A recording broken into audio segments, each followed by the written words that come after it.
Shalom rekan-rekan Siman berjuang seluruh dunia di mana kalian berada, kutub utara, kutub selatan, benua Amerika, Eropa, Asia, Australia, Amerika. Shalom Washington, Yerusalem. Apa kabar teman-teman? Nampaknya dipercepat ini. Benturan perang ideologi vertikal ini dipercepat. Kalau melihat kondisinya kan, kenapa? Karena tidak ada produktivitas lagi di dunia. Kenapa bisa tidak ada produktivitas lagi? Karena mereka sudah ngitung, ngapain lagi? Bumi sudah habis. Tidak ada tempat eksploitasi lagi. Dari sudut pemasaran, itu gitu-gitu aja jumlah penduduk. Dari sudut jumlah produksi, monoton. Kalau teori ekonomi kan, kalau monoton kan, duit nggak jalan berarti kerugian. Apalagi benar-benar rugi. Nah, ya kan? Ini kan baru tahapan menuju monoton. Duit itu sudah monoton, nggak jalan lagi. Mentok. Bottleneck. Artinya mereka juga ngitung. Kalau gini terus dunia ini, mereka bisa rugi. Seperti yang sudah sering kita bahas, mereka itu jago forecast juga sama kayak kita. Karena mereka ngitung 2 tahun lagi aja dibiarkan ekonomi dunia ini mentok, kerusuhan sosial, dan mereka nggak mau. Makanya diputar mereka kan, bagaimana konflik horizontal antar sesama manusia diganti dengan konflik vertikal melawan Tuhan, ya kan? Karena mereka sudah bosan, jenuh mereka bermain-main konflik horizontal antar sesama manusia. Ya kan, perang dunia pertama, perang dunia kedua, yang perang Korea dan segala macam lah. Bubarin negara Uni Soviet, bubarin Yugoslavia, Cekoslavia, bahkan terakhir negara apa itu di likuidasi mereka. Udah bosan. Orang miskin makin banyak bertambah. Bagi mereka kan orang miskin kan menjijikkan. Kenapa? Karena orang miskin pasti apa? Pasti minta subsidi, pasti nggak mau bayar pajak, pasti jadi beban negara. Konsekuensi beban negara, ya orang-orang kaya itu yang harus bayar pajak lebih tinggi lagi. Nah, ya kan? Mereka nggak sudi.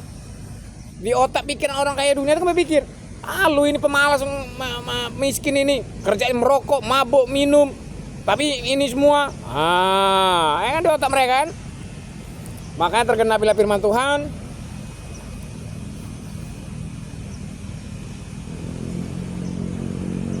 Bahwa bertobatlah, sebab kerajaan Allah sudah dekat. Jadi mereka berubah. Ya biasalah, mereka kan kayak orang-orang itu kan kayak nggak jauh beda dengan bunglon. Pintar beradaptasi. Pintar berubah, cepat mereka berubah kan. Wah, ini nggak mungkin lagi nih. Ini sudah masak, orang miskin ini sudah masak. Kalau dibiarkan kayak gini rusuh sosial. Harus diubah. Konfliknya harus diubah. Digantilah orang-orang miskin ini kan, orang termarginal ini kan menjadi pikiran konflik vertikal melawan Tuhan. Ya tinggal mereka nih kan. Oh itu berusaha, ini tidak. Sudah pentingnya seperti Tuhan. Makan babi berdosa. Tidak berdosa. Mereka yang menentukan berdosa apa tidak berdasarkan subjektivitas, bukan berdasarkan kitab suci. Keren kan? Belum lagi dari agama Kristen. Buka, tutup. Ngeri kali, kerajaan Allah mereka yang menentukan buka tutupnya. Ngeri kali mereka itu konflik vertikal melawan Tuhan, ya kan? Artinya apa? 10 tahun ini mereka oleh ijazah palsu dilatih. Dilatih kemilitannya, dilatih keradikalannya. Ya kan? Buktinya saya sering kok, mereka sudah kayak siap mati kan. Wah, mepet kayak tadi kan ibu-ibu itu melintang kan. Saya bukan apa-apa seperti yang sudah saya bilang. Kalau saya tabrak dia, mati. Nyita waktu saya. Ya kan? Oh, Bapak itu salah ini. Minimal sejam lah mengobrol dengan polisi kan. Abung berdebat. Oh, nggak bisa, Pak. Berdasarkan Undang-Undang 171 dilarang masuk fasilitas militer. Atau berdasarkan Undang-Undang KUHP 551 KUHP dilarang masuk tanpa izin. Jangan semua golok kan. Ya, tapi nggak apa-apa. Yang penting dia polisi kan. Yang penting undang-undang. Kan gitu sistem negara ini sekarang kan. Gara-gara ideologi fantasi nggak nyambung. Yang penting undang-undang.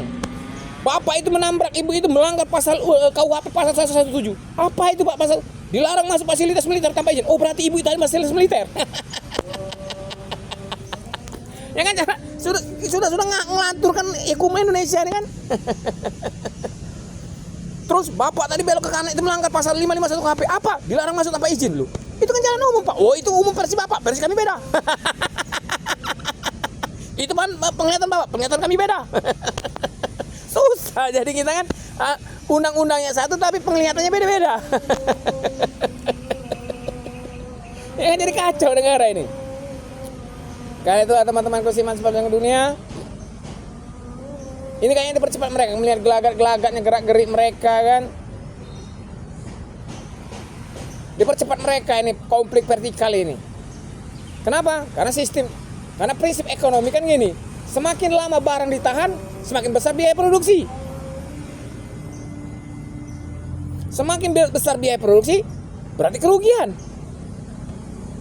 Makanya kan kita ngelihat mengganasnya para preman itu kan. Ya gimana lagi 10 tahun memelihara pelanggaran hukum.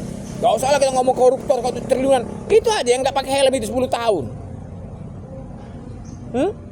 Ada teori yang dengan memelihara pelanggaran hukum, menjaga pelanggaran hukum, kita akan memunculkan ketertiban.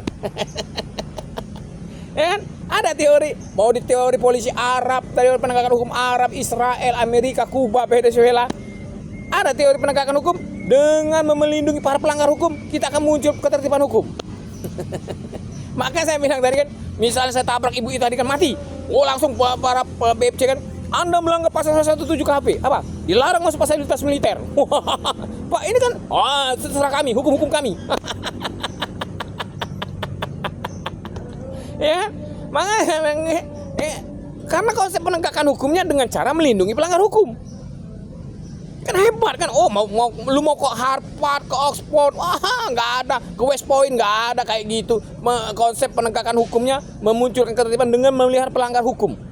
Oh, hanya di Indonesia ada itu. Makanya saya hati-hati.